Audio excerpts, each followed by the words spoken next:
Ahora, cuando llegamos al capítulo 9 de Oseas, entramos a una nueva sección. En los capítulos 9 y 10, Israel ahora se dedica a la producción agrícola, es decir, ellos están tratando de lograr prosperidad. O sea que están tratando de aumentar el valor del dinero y están tratando de aumentar la producción de la tierra. Sin embargo, Dios dice que ellos no son otra cosa sino una nación que se ha apartado de Dios. En el capítulo 9 podemos observar que ellos se han enceguecido por la prosperidad, y sobre ellos se acerca un juicio de hambre. En el primer versículo del capítulo 9 leemos: «No te alegres, oh Israel, hasta saltar de gozo como los pueblos, pues has fornicado apartándote de tu Dios. Amaste salario de ramera en todas las eras de trigo». Ustedes están tratando de aumentar la producción de la tierra y eso ha llegado a ser un juicio, un castigo sobre ustedes, dice Dios. Estamos viendo en nuestros días que los grandes negocios, e incluso vemos que las corporaciones, no son la bendición que pensábamos iban a ser cuando comenzaron, especialmente en el área de la agricultura, y también en el área de la bolsa de valores. Para algunas personas en muchos países, la bolsa de valores es mucho más importante que las escrituras. Y lo que estaba sucediendo en Israel es que ellos estaban siendo bendecidos. Existía una falsa prosperidad en esa tierra. De paso, digamos que eso está sucediendo también hoy en ese lugar, pero aún hoy ellos se encuentran lejos de Dios. Ahora, en el versículo 2 de este capítulo 9 de Oseas, leemos: «La era y el lagar no los mantendrán, y les fallará el mosto». Es decir que, en lugar de haber abundancia, les faltará. Y en el versículo 3 leemos: «No quedarán en la tierra de Jehová, sino que volverá Efraín a Egipto y a Asiria, donde comerán vianda inmunda». Ellos se han estado apartando de Dios, quebrantando la ley. Y ahora Dios dice: «Yo voy a darles a ustedes una dieta de cosas inmundas». Así es que ellos no van a poder divertirse más. Estaban pecando más, pero lo disfrutaban menos. Y pensamos que eso ocurre con muchas personas hoy. En cierta ocasión un hombre se acercó al predicador en una reunión y le dijo: «Pastor, yo ya estoy cansado, realmente cansado de pecar, me siento enfermo de tanto pecar». Como podemos ver, amigo oyente, este hombre estaba pecando más, pero lo estaba disfrutando menos. Y eso fue lo que lo llevó a entregarse a los pies de Cristo. Fue algo tal cual es mencionado aquí en este capítulo 9 de Oseas. Dios dice que los sacará de la tierra. En los versículos 3 y 4 entonces leemos: «No quedarán en la tierra de Jehová, sino que volverá Efraín a Egipto y a Asiria, donde comerán vianda inmunda. No harán libaciones a Jehová, ni sus sacrificios les serán gratos. Como pan de enlutados les serán a ellos, todos los que coman de él serán inmundos. Será pues el pan de ellos para sí mismos, ese pan no entrará en la casa de Jehová». Usted puede ver a Dios juzgándoles en esta área en particular. Y continuando con los versículos 5 y 6 leemos: «¿Qué haréis en el día de la solemnidad y en el día de la fiesta de Jehová? Porque he aquí se fueron ellos a causa de la destrucción. Egipto los recogerá, Menfis los enterrará. La ortiga conquistará lo deseable de su plata, y espino crecerá en sus moradas». Y muchos de ellos fueron a la tierra de Egipto después de la esclavitud. Pero fuera de la tierra de ellos no podían adorar a Dios como Dios quería que le adorasen. Y luego una ceguera cayó sobre ellos. Pero vamos a tener que esperar, Dios mediante, hasta nuestro próximo programa para estudiar esto. Comenzaremos entonces nuestro estudio en el versículo 7 de este capítulo 9 de Oseas. Que el Señor le bendiga abundantemente es nuestra ferviente oración. Amigo oyente, continuamos hoy nuestro recorrido por el libro de Oseas. Y volvemos al capítulo 9 de este libro, y en esta sección de la profecía de Oseas, vemos que se presenta el juicio porque Israel se ha apartado de Dios, y se ha entregado a toda clase de cosas, a la idolatría. En esta ocasión ellos están mirando hacia la prosperidad, como que esto es una indicación que todo anda bien. Sin embargo, están a las puertas mismas del juicio de Dios. Al continuar nuestro estudio, vamos a destacar 2 o 3 cosas aquí en este capítulo 9. Ahora, al comenzar este capítulo dice: «No te alegres». Estaban pecando más, pero en realidad lo estaban disfrutando menos. Dios dice que ellos estaban comportándose como rameras. Y el versículo 1 termina diciendo: «Amaste salario de ramera en todas las eras de trigo». Económicamente todo andaba bien y había mucha abundancia. Los almacenes estaban repletos de comida. Había mucho de licor para comprar, bastante vino, y eso los engañaba. Eso, por supuesto, es lo que ha engañado a muchas naciones. Al finalizar la Segunda Guerra Mundial, por ejemplo, se predijo que los Estados Unidos iban a sufrir mucho. Durante esa guerra, esa nación escapó los sufrimientos que tuvieron otras naciones, ya que allí no ocurrieron los bombardeos que ocurrieron en Inglaterra, o en Alemania, por ejemplo, o en Francia y Japón. Esa nación pudo escapar de todo eso. Sin embargo, hubo aquellos que predicaban que Dios iba a castigar esa nación. Pero parece que sucedió todo lo contrario a ojos de la gente, ya que se convirtió en la nación más rica del mundo. En lo que a eso se refiere, era la nación número 1 en todo el mundo.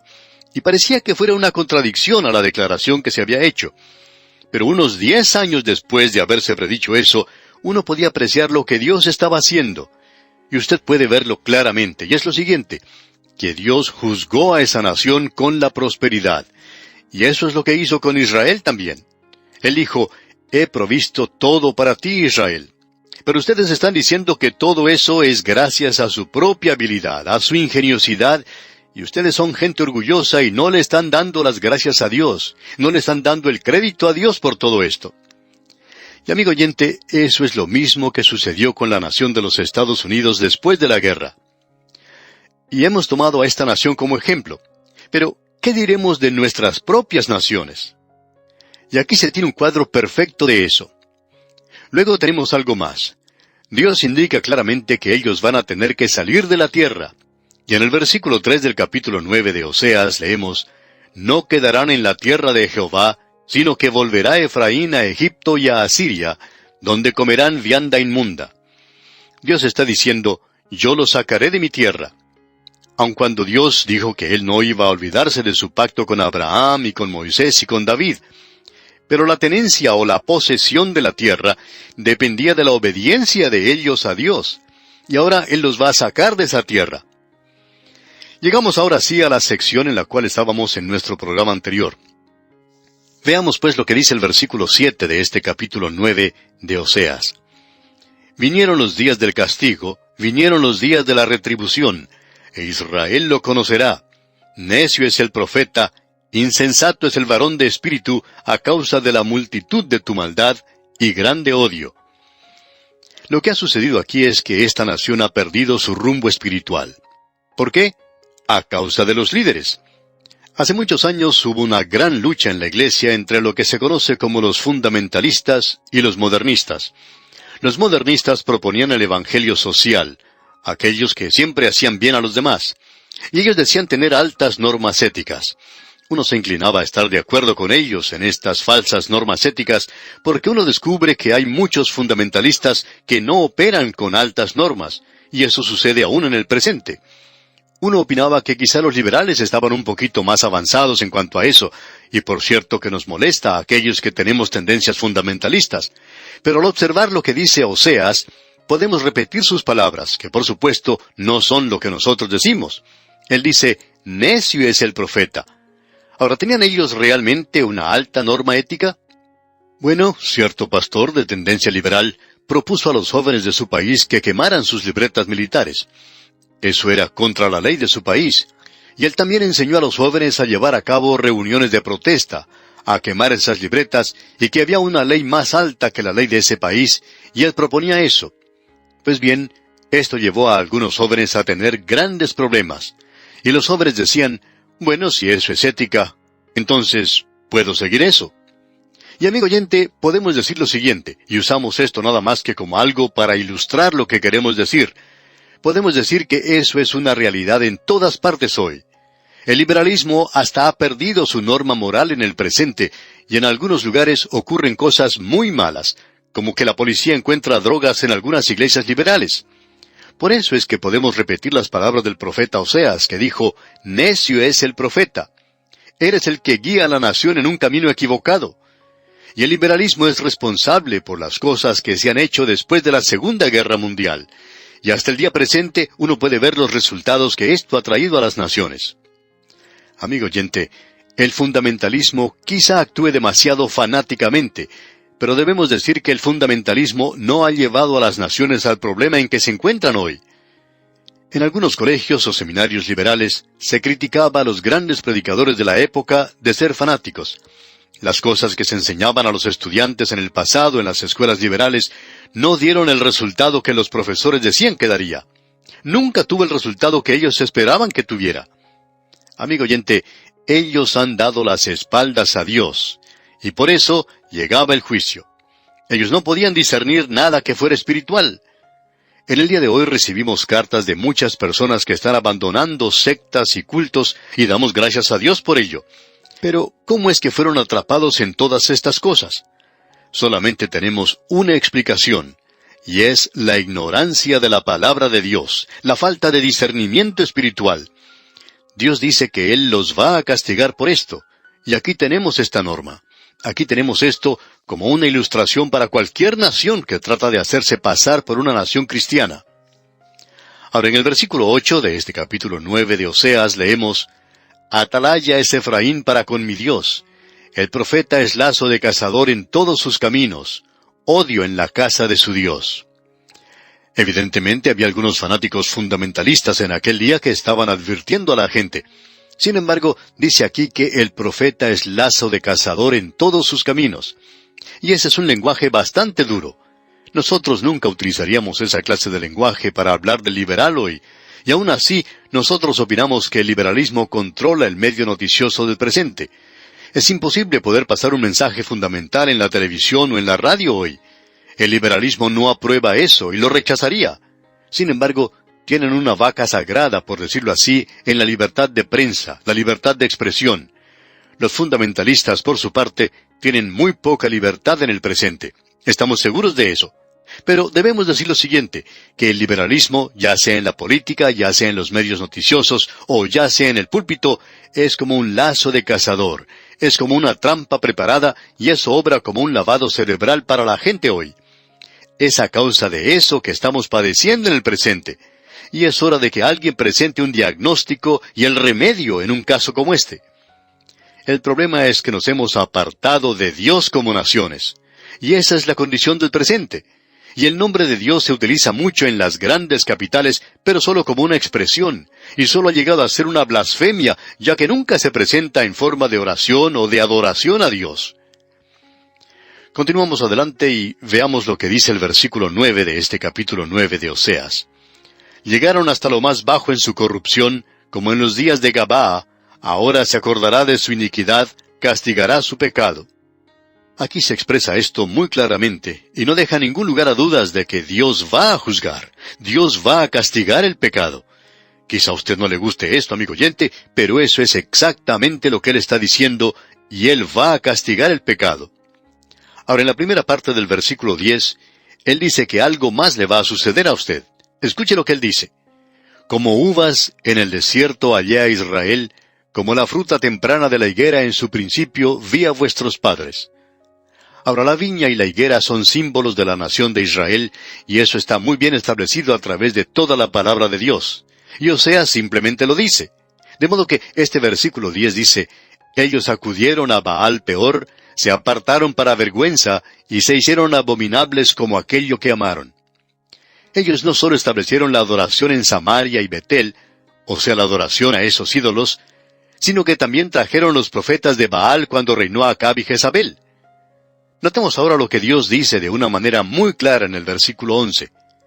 La gloria de Efraín volará cual ave, de modo que no habrá nacimientos, ni embarazos, ni concepciones. Si usted ha salido a cazar aves alguna vez y ha pasado las frías horas de la mañana esperando a que salga el sol, y en instantes antes de que eso suceda y uno pueda compensar su caza, algún insensato dispara su arma y de pronto todas las aves que estaban cerca del lugar donde usted estaba salen volando, y usted las puede ver apartándose. Pues bien, así era la gloria de Israel, se estaba apartando. Esta nación había tenido un impacto tremendo sobre el mundo antiguo, pero esa gloria se estaba apartando como ave. De modo que no habrá nacimientos, ni embarazos, ni concepciones. Y el versículo 12 continúa diciendo: y si llegaren a grandes sus hijos, los quitaré de entre los hombres, porque ay de ellos también, cuando de ellos me aparte. Dios dice: yo voy a castigarlos. Y uno de los castigos será lo siguiente: Lo que Él había prometido a Abraham era no solo entregarle la tierra, sino que iba a multiplicar su simiente. Ellos eran como la arena junto a la mar. Y luego Dios dice que serán como las estrellas del cielo. Y Dios había cumplido con eso, pero ahora ellos han pecado. Y Dios dice, ahora ustedes van a tener una gran disminución en la natalidad, y eso será parte de mi castigo, de mi juicio sobre ustedes, y ustedes no tendrán que recurrir a aquello que es en realidad asesinato. Ustedes no tendrán que recurrir al aborto. Eso es cuando solamente se utiliza para escapar o para pecar como se hace en el presente. Y en el versículo 13 de este capítulo 9 de Oseas leemos, Efraín, según veo, es semejante a Tiro, situado en lugar delicioso, pero Efraín sacará a sus hijos a la matanza. Hasta este punto, Dios no había castigado a Tiro. Tiro era un gran centro comercial ubicado en un lugar muy hermoso. Era como una fiebre en el reino del norte, y se había convertido en un centro comercial también, y estaban buscando ser eso. Existía una falsa prosperidad, digamos de paso, y eso los estaba engañando, como ya hemos dicho. Ahora, Dios dice aquí en el versículo 14 de este capítulo 9 de Oseas, «Dales, oh Jehová, lo que les has de dar, dales matriz que aborte y pechos enjutos». Sus mujeres iban a ser estériles, y ellos pasaron a través de ese período en esa ocasión, el juicio de Dios sobre ellos. Ahora el versículo 15 dice, «Toda la maldad de ellos fue en Gilgal. Allí pues les tomé aversión. Por la perversidad de sus obras los echaré de mi casa. No los amaré más. Todos sus príncipes son desleales». Dios está diciendo que el pecado de ellos en Gilgal fue lo que provocó el castigo sobre ellos. Y eso debería ser una advertencia, dice Él, contra ustedes, porque yo les amaba. Ahora Él dice, los volveré a castigar otra vez, y ustedes llegarán a la conclusión de que yo no los amo más. Y en el versículo 16 leemos, Efraín fue herido, su raíz está seca, no dará más fruto. Aunque engendren, yo mataré lo deseable de su vientre. No solo el fruto de la tierra, sino el nacimiento de los hijos. Y el versículo 17 dice, mi Dios los desechará, porque ellos no le oyeron, y andarán errantes entre las naciones. Alguien ha dicho que lo que ha caracterizado al judío ha sido el judío errante y el personaje Sherlock en la obra de Shakespeare. Ahora no estamos de acuerdo con eso, pero lo que Dios dice es que ellos van a ser errantes entre las naciones. Él los ha expulsado. Las 10 tribus como tales no han regresado. Ellos regresaron con Judá, eso es cierto, y hubo allí cierta mezcla, y ellos se esparcieron a través de esa tierra. Uno los puede encontrar en Galilea. En efecto, allí fue donde vivieron María y José, y ellos eran miembros de la tribu de Judá, pero se encontraban en ese lugar. Así es que hubo una dispersión tremenda en esa tierra, aunque ellos regresaron de la cautividad de Babilonia, y las 10 tribus regresaron con ellos. Después de todo, cuando Babilonia destruyó a Asiria, ellos se apoderaron de las 10 tribus que estaban con ellos, y fueron todos unidos, mezclados, se mezclaron con los demás. Y ellos regresaron a la tierra. Así que hoy el judío promedio no puede decir en realidad a qué tribu pertenece. Aún así, Dios dice que lo sabrá algún día.